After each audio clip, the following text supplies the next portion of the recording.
Donc, pour ce deuxième vidéo, nous sommes à la page, j'ai écrit 45 en haut, mais c'est bel et bien 46, numéro 10. Donc, un autre exemple tiré de la liste de devoirs pour vous, pour pratiquer donc les équations du mouvement rectiligne uniformément accéléré. Donc, même principe que tantôt, allons-y sans plus tarder. Un camion dont la vitesse initiale était de 45 mètres par seconde voit sa vitesse décroître uniformément de 7,5 mètres par seconde à chaque seconde. Donc, de quelle distance aura-t-il besoin pour s'arrêter complètement? Très intéressant ce genre de problème parce qu'il y a des informations qui semblent peut-être manquantes a priori et ça nous permet, dans le fond, là, de déduire des informations. Donc, allons chercher tout de suite le stylet de sorte que je puisse écrire un petit peu. Et allons-y. Donc, noir, voilà comme ça. Bon, pourquoi pas un autre beau dessin. Un camion cette fois-ci, allons-y. Donc, un beau camion. Ça, c'est un Ford F-150. Voilà. Donc, un pick-up. Le voici. Et, encore une fois, donc, on fait un axe. On le fait droit, idéalement. Donc, c'est juste pour... ici, j'ai pas de règle, malheureusement, avec ma tablette là, pour écrire tout ça. Ben, c'est pas grave. Donc, c'est un axe qui indique que le mouvement se fait en ligne droite. Vers la droite, comme ça, ici. Quelles informations est-ce qu'on a ici? Bon, on a bien sûr la vitesse initiale. 45 mètres par seconde. On a également son accélération. On parle de la vitesse qui décroît à un rythme de 7,5 mètres à chaque seconde. Donc 7,5 mètres par seconde à chaque seconde, par seconde. Donc 7,5 mètres par seconde carré. On y reviendra. Et l'autre information qui est importante ici, c'est en lien avec le fait qu'on dit que le bolide doit s'arrêter complètement. Donc cette information-là ici, a priori, comme je mentionnais, ne nous donne pas vraiment là, vraiment de nombre, mais c'est très important parce que, qu'est-ce que ça veut dire au final? Ça veut dire que ma vitesse finale sera de 0 mètres par seconde.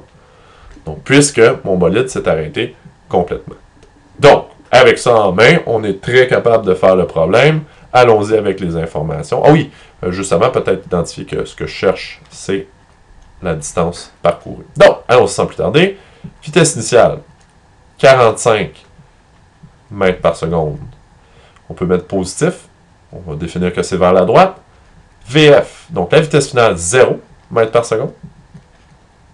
Ensuite, on a l'accélération, tout à fait, donc qui est de 7,5 mètres par seconde au carré. Et c'est négatif, évidemment, puisque la vitesse décroît.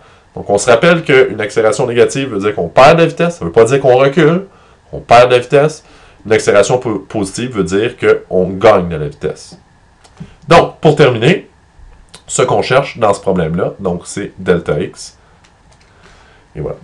Donc, à partir de tout ça, je regarde l'information que j'ai ici et ben, je constate qu'il y a une formule qui me permet directement de trouver la donnée manquante, soit delta x. Et cette formule-là, on l'a utilisée sous une autre forme là, dans le problème précédent.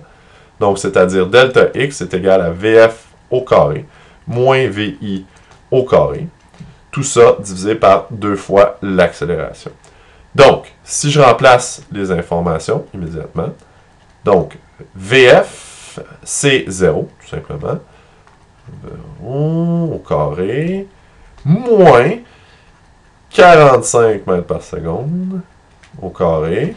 Et tout ça divisé par 2 fois, donc moins 7,5 mètres par seconde à la 2. Donc, encore une fois, avant de faire le calcul, on va regarder un petit peu ce qu'on a ici. Donc, on a des mètres divisés par seconde à la 2. Donc, le à la 2 va aller s'appliquer à la fois sur le seconde et à la fois sur le mètre. Donc, ça va faire mètre carré sur seconde carré. Et ensuite, je vais diviser ça par des mètres et par des secondes carrées. Donc, au final, qu'est-ce qui va me rester? Il va me rester des mètres. Donc, 45 à la 2. Si on calcule ça à l'instant, donc 45 à la 2. Donc, au numérateur, on devrait avoir donc 2025, c'est négatif. Donc, moins 2025, divisé par donc 2 fois 7,5, donc soit 15. Donc, au final, ça me donne 135. Et la réponse, puisque j'ai divisé une valeur négative par une autre valeur négative, est positive. Ce qui fait du sens, parce que même si je perds la vitesse, je continue à avancer. Donc, quand on freine, on continue à avancer. Pensez à, quand vous êtes en voiture, c'est pas parce qu'on freine qu'on se met à reculer. Donc, on continue à avancer. Et donc, ma réponse finale, 135 mètres ici. Donc, c'était deuxième de 3 exemples. Passons tout de suite à l'exemple suivant, soit le numéro donc, 13 de la page 47. Donc, allons-y sans plus tarder. Voilà. Donc, à la page, encore une fois, c'est la page 47. Le numéro 13. Donc, on nous dit qu'un objet a franchi 400 mètres en 4 secondes. La vitesse de l'objet à la fin de son mouvement était de 60 mètres par seconde. Donc, détermine l'accélération de cet objet. Allons-y avec un objet quelconque qui fait son mouvement. Donc, cette fois-ci, disons que c'est quelqu'un qui court très vite. 400 mètres en 4 secondes. C'est plus vite que Usain Bolt. Et voilà. Donc, il court une distance de 400 mètres. Donc, dans un temps qui est de 4 secondes. Je vais réécrire ces informations-là dans quelques instants. Et on sait qu'à la fin de son mouvement, donc à l'extrémité de son mouvement, donc sa vitesse est de 60 mètres par seconde. Donc, on cherche à savoir l'accélération de la personne, de l'objet en question. Donc, encore une fois, on connaît le principe, même histoire que d'habitude. Allons-y avec les données. Donc, d'abord, delta t, pourquoi pas. Donc, 4 secondes, la durée du mouvement, la distance franchie, 400 mètres. On a ça ici. La vitesse finale, on a une vitesse finale de 60 mètres par seconde. Et on cherche, avec tout ça, l'accélération de l'objet. Donc, on peut aller regarder les différentes formules qui nous permettent de calculer les paramètres du MRUA. Et on constate rapidement qu'il n'y a rien, malheureusement, qui nous permet de trouver directement la réponse. Donc, on n'a pas de formule dans lesquelles on a, par exemple, à la fois A, VF, delta X et delta T. Donc, si vous regardez dans l'ensemble des formules, il n'y a aucune de ces formules-là qui permet d'avoir tous ces paramètres-là. Donc, on va faire un peu comme dans le premier exemple. C'est-à-dire qu'on va passer par un moyen détourné.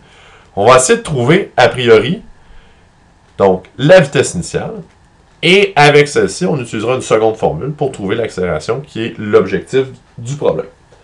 Donc, qu'est-ce que je pourrais utiliser en ayant VI, VF, delta X et delta T? Je pourrais utiliser la dernière formule du tableau, soit delta X est égal à VF plus VI fois delta T. Tout ça, oups, désolé pour la barre, divisé par 2. Donc, je pourrais remplacer là-dedans les informations. Je pourrais tout de suite aussi isoler le VI, ce que je cherche, mais je préfère remplacer les informations d'abord.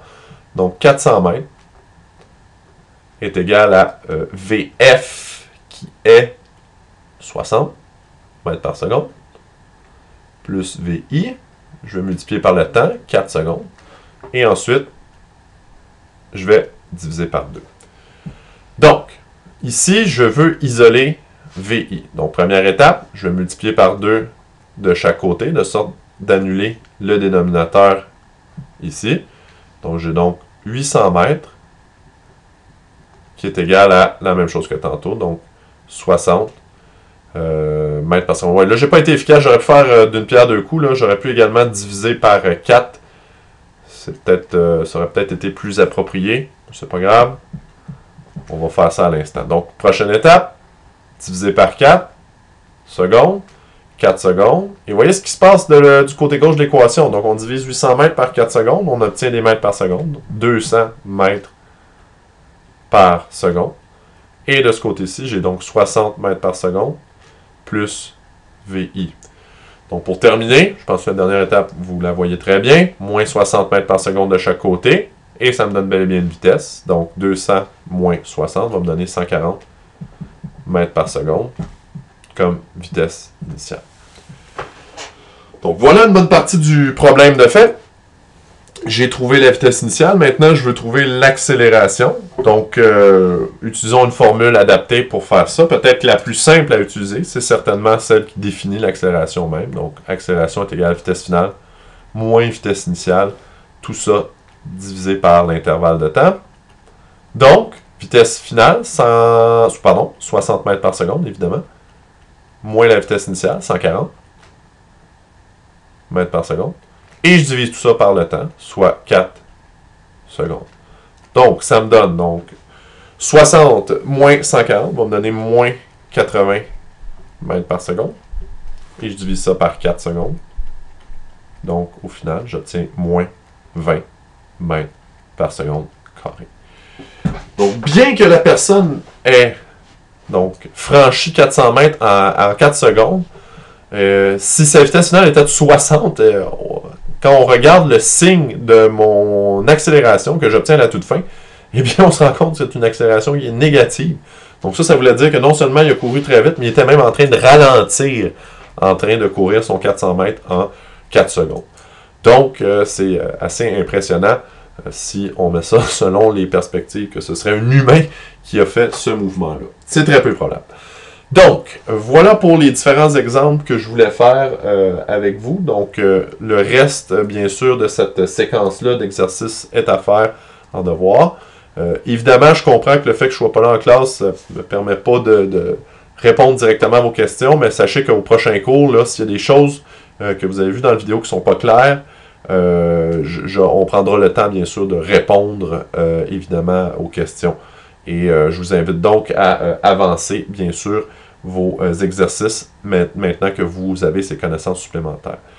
Donc, dans la dernière vidéo, je vais donner quelques informations à la lumière de ce qu'on a fait aujourd'hui sur le laboratoire que vous avez fait au dernier cours. Et des informations seront très importantes pour la section théorique du laboratoire.